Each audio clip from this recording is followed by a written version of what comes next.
Garuda di dadaku. Timnas Indonesia sedang dalam tren yang sangat positif. Halo teman-teman, selamat datang kembali di channel ini dan masih bersama saya Anton R. Tentunya masih seputar sepak bola. Ya, kita ngobrolin bola tipis-tipis teman-teman. Dan dalam video kali ini saya akan sedikit membahas tentang Timnas Indonesia yang akan menghadapi Bahrain tanggal 10 besok. Tepatnya hari Kamis malam, kurang lebih jam 9, jam 10, gitu teman-teman. Dan melihat Timnas akhir-akhir ini, dari segi persiapan dan dari segi dukungan yang didapat oleh Timnas Indonesia kali ini, saya menilai Timnas Indonesia sedang dalam tren yang sangat positif, berbeda dari biasanya. Bisa dibilang vibes-nya sangat positif, sangat mendukung agar Timnas Indonesia dapat memenangkan pertandingan nanti melawan Bahrain, termasuk melawan China nantinya. Kita bisa lihat dari segi dukungan yang didapat oleh Timnas Indonesia sangat banyak, teman-teman. Di antaranya ada pelatih Jepang yang menginginkan Timnas Indonesia agar dapat menemani Timnas Jepang menuju Piala Dunia nantinya. Belum lagi dukungan yang kita dapat dari Thailand, teman-teman. Thailand mendukung kita sebagai satu-satunya perwakilan dari Asia Tenggara agar dapat lolos dari kualifikasi ini dan menuju Piala Dunia nantinya sebagai satu-satunya perwakilan atau negara perwakilan dari Asia Tenggara. Bukan hanya itu, teman-teman. Dari dalam negeri kita sendiri, dari para fans Garuda Indonesia, sangat mendukung 100% agar Timnas Indonesia dapat memenangkan pertandingan nantinya ketika melawan Bahrain dan juga ketika melawan China. Bukan hanya dukungan berupa doa atau sebagainya, bahkan Timnas Indonesia sudah berada di Bahrain kali ini. Sudah berada di Bahrain untuk menonton langsung pertandingan Timnas Indonesia melawan Bahrain. Bukan hanya menonton, tapi juga mendukung 100%, mendukung penuh Timnas Indonesia dalam menghadapi Bahrain nantinya. Begitu teman-teman. Ya, jadi saya melihat bahwa memang sangat positif vibes-nya kali ini. Beda ya, berbeda. Begitu. Namun kita juga sebagai para fans atau juga untuk pemain-pemain Timnas Indonesia tentunya tidak boleh sombong dan tidak boleh juga untuk meremehkan lawan. Begitu teman-teman ya. Karena berkaca dari Timnas Indonesia di zaman-zaman sebelumnya, bahwa ketika kita mendapatkan dukungan yang seperti ini, kita cenderung sombong dan cenderung meremehkan lawan. Ya, saya rasa seharusnya itu tidak terjadi oleh para pemain Timnas kali ini, begitu. Karena pemain-pemain Timnas kali ini tentunya berbeda dengan pemain-pemain Timnas di zaman sebelumnya dari segi kualitas dan dari segi mental. Harusnya pemain-pemain Timnas kali ini yang sudah mendapat banyak pengalaman di luar sana, harusnya mentalnya lebih bisa membalance dari dukungan yang 100% yang didapat kali ini, gitu. Jadi tidak boleh sombong atau tidak boleh merendahkan lawan sendiri. Dan dari segi Bahrain, saya melihat bahwa Timnas Bahrain sedikit gugup dalam menghadapi Timnas Indonesia kali ini. Ya, karena kita lihat bahwa Timnas Indonesia kali ini berbeda dari pertandingan-pertandingan sebelumnya. Ya, Timnas Indonesia kali ini sudah mendapat tambahan amunisi baru, Mes Hilgers dan Eliano, yang tentunya lini belakang kita sudah cukup kuat, ditambah lagi pulihnya kiper kita, Martin Paes, The Guardian, palang pintu terakhir di lini belakang atau di bawah mister gawang Timnas Indonesia, dengan kualitas yang cukup bagus. Bisa dibilang kalau ukuran Indonesia sendiri ya sangat bagus Mes Hilgers ini. Jadi memang pulihnya Mes Hilgers ini membawa angin segar buat timnas Indonesia dan termasuk anak asuh Sintayong sendiri gitu. Jadi ya memang kita kali ini beda ya. Tapi harapan saya tentunya tadi ya, kita tidak boleh untuk meremehkan Bahrain sendiri. Walaupun Bahrain kali ini diisi oleh pemain-pemain yang rata-rata umurnya lebih di atas atau rata-rata 30 ke atas gitu. Dan timnas Indonesia lebih banyak diisi oleh pemain-pemain muda dengan rata-rata umur 20-an gitu. Jadi dari segi stamina tentunya timnas Indonesia lebih diuntungkan kali ini. Lebih diuntungkan. Namun tentunya harus berhati-hati. Karena timnas Bahrain juga, walaupun mereka sedikit gugup dalam menghadapi timnas Indonesia, tapi mereka tentunya sudah mempersiapkan kejutan-kejutan untuk timnas Indonesia itu sendiri. Dan bukan hanya timnas Bahrain, teman-teman, yang gugup melawan timnas Indonesia. Kita bisa lihat ada Saiwar dari Cina, dari timnas Cina, yang telah melakukan Saiwar kepada timnas Indonesia. Walaupun Saiwar itu tidak mampu menggoyahkan timnas Indonesia ya, karena memang kedaulatan timnas Indonesia. Mereka memprotes soal Mes Helgers dan Eliano, begitu.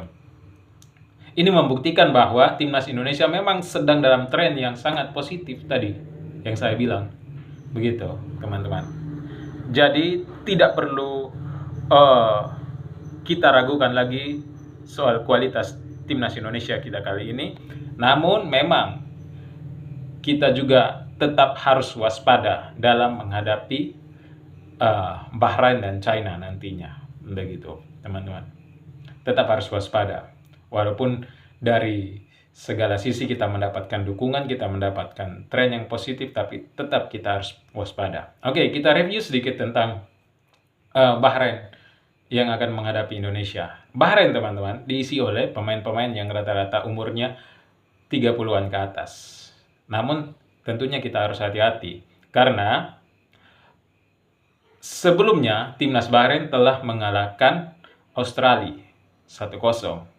Walaupun mereka dikalahkan oleh timnas Jepang 5-0, teman-teman. Walaupun seperti itu, tapi Bahrain tentunya mempunyai kejutan tersendiri. Kita coba review sedikit tentang Bahrain ketika melawan Australia.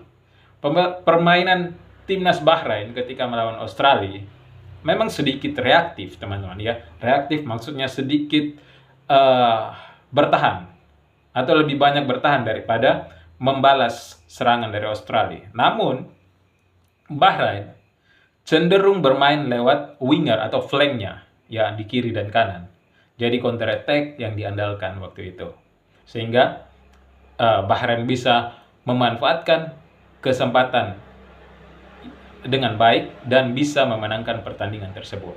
Dan ketika melawan Jepang, mereka menerapkan hal yang sama. Namun memang secara kualitas Jepang tentunya lebih diunggulkan. Timnas Jepang lebih diunggulkan. Nah, ketika akan menghadapi timnas Indonesia besok, saya rasa patut dijaga, diwaspadai kedua flank atau kedua winger dari Bahrain, gitu, dengan kecepatannya tentunya. Karena walaupun menurut pandangan saya, menurut analisis saya nantinya, kedua tim akan bermain lepas, tapi memang kita harus waspada terhadap kedua flank dari Bahrain. Begitu, teman-teman. Pastinya Bahrain kali ini tidak akan bermain reaktif.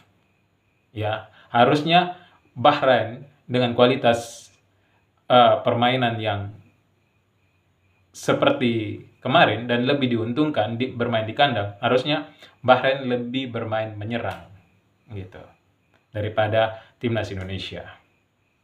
Gitu, teman-teman ya. Namun kita juga harus waspada terhadap drama-drama yang sering dilakukan oleh pemain Bahrain itu sendiri. Ya, karena kita tahu ya, pemain-pemain tipikal dari Arab sana sering membuat drama-drama. Bisa dilihat ketika Bahrain melawan Australia, menghadapi Australia sebelumnya. Banyak drama yang terjadi, yang dilakukan oleh Bahrain. Disentuh sedikit jatuh, sentuh sedikit jatuh. Nah, itu yang patut diwaspadai oleh timnas Indonesia. Jadi, karena itu dapat memancing emosi ketika pemain timnas Indonesia tidak mampu mengatasi hal itu, maka akan terpancing emosi pemain-pemain kita. Nah, itu merupakan kerugian atau celah buat Bahrain untuk bisa mengalahkan kita. Padahal dari segi materi pemain, harusnya kita bisa mengimbangi Bahrain sendiri, timnas Bahrain sendiri. Begitu teman-teman ya. Jadi saya rasa patut diwaspadai soal drama-drama yang akan dilakukan oleh Bahrain, timnas Bahrain, dan dari segi winger mereka harus diwaspadai juga, karena berkaca dari permainan Bahrain sebelumnya, mereka lebih memanfaatkan serangan dari sisi flank kiri dan kanan. Begitu teman-teman. Dan dari timnas Indonesia sendiri, dari sisi pertahanan, saya rasa kita sudah sangat kuat karena ada Mads Hilgers, ya, tambahan amunisi baru, walaupun kita tanpa Ivar Jenner yang sedang cedera. Tapi saya rasa sudah cukup, lini belakang kita sudah mumpuni karena ada Jordi Ahmad di belakang juga, gitu, yang mampu, saya rasa mampu menambal. Walaupun beberapa kali Jordi Ahmad ini sering melakukan blunder-blunder kecil, tapi saya rasa Jordi Ahmad kali ini memang lagi dalam tren yang positif, gitu. Oke. Dari lini tengah saya harap Marcelino bisa dimainkan, ya, karena Rafael Struijk pun masih kurang efektif di lini depan. Ya, walaupun begitu kita tetap menyerahkan semuanya kepada Coach Sintayong yang memilih pemain tersebut, begitu ya. Hanya saya melihat bahwa kayaknya Marcelino patut diberi kesempatan kali ini. Walaupun tidak 100% ya, tidak full time, tapi kayaknya Marcelino punya peluang untuk mendapat kesempatan dalam pertandingan kali ini untuk bermain, gitu. Karena saya melihat lini depan kita masih kurang efektif ya. Kita belum mendapatkan lini depan yang cukup bagus, tapi tetap kita dukung sehingga kita mampu setidaknya bisa mencetak skor kali ini dari lini depan kita ya. Dari lini depan kita. Walaupun begitu, kita juga bisa memanfaatkan lini belakang kita untuk membantu serangan lewat set piece atau lewat tendang bebas, gitu ya. Gitu nantinya, teman-teman. Jadi itu saja. Kita juga bermain tanpa Ramadan Sananta juga kebetulan tidak dibawa kali ini sebagai lini depan. Ya, jadi saya rasa Hoki Caraka mungkin bisa juga dijadikan sebagai opsi untuk dapat membantu lini depan timnas Indonesia. Begitu teman-teman. Dan saya rasa Eliano juga bisa mampu bermain di winger, kiri atau kanan kan. Eliano itu orangnya fleksibel, bisa bermain di bagian manapun. Begitu teman-teman. Saya rasa ya itu ya, timnas Indonesia memang sedang dalam tren yang positifnya. Namun memang harus hati-hati. Jangan sampai pengalaman di sebelum-sebelumnya terjadi ketika kita mendapatkan dukungan yang 100%, kita cenderung meremehkan lawan dan cenderung hampir sering kalah ketika kita mendapatkan dukungan yang positif. Namun ketika kita tidak mendapatkan dukungan yang 100%, kita cenderung mampu untuk mengatasi masalah-masalah tersebut, gitu. Kita cenderung mampu untuk memenangkan pertandingan, gitu. Itu dari sisi mental ya. Tapi pemain kali ini tentunya memiliki mental yang berbeda karena bermain sudah lama di Eropa. Ada Martin Paes bermain di Amerika, gitu. Jadi dari sisi mental menurut saya tidak perlu diragukan lagi, begitu. Hanya tinggal kekompakan antar tim saja. Kita lihat apakah Hilgers dan Eliano mampu langsung tune in dengan permainan atau gaya bermain Sintayong dan anak-anak asuhnya atau tidak, begitu. Dan di belakang saya tentu masih mengharapkan Jay Ides ya. Jay Ides sebagai leader di belakang. Dan sebagai kapten ya, saya rasa Jay Ides masih pantas untuk menjadi leader, di timnas Indonesia. Begitu. Gitu teman-teman ya. Jadi itu saja pembahasan kita tentang timnas Indonesia kali ini, dan harapannya timnas Indonesia mampu untuk memenangkan pertandingan melawan Bahrain nantinya, termasuk melawan China. Yang kedua timnas ini, Bahrain dan China, pasti akan gugup menghadapi timnas Indonesia dengan materi pemain yang ada saat ini, begitu. Dan ini adalah momen yang pas. Kebetulan lagi dari segi lapangan cukup bagus di Bahrain, jadi saya rasa permainan timnas Indonesia bisa berkembang di sana, gitu. Hanya kita yang patut diwaspadai hanya tadi drama-drama yang dilakukan oleh timnas Bahrain nantinya.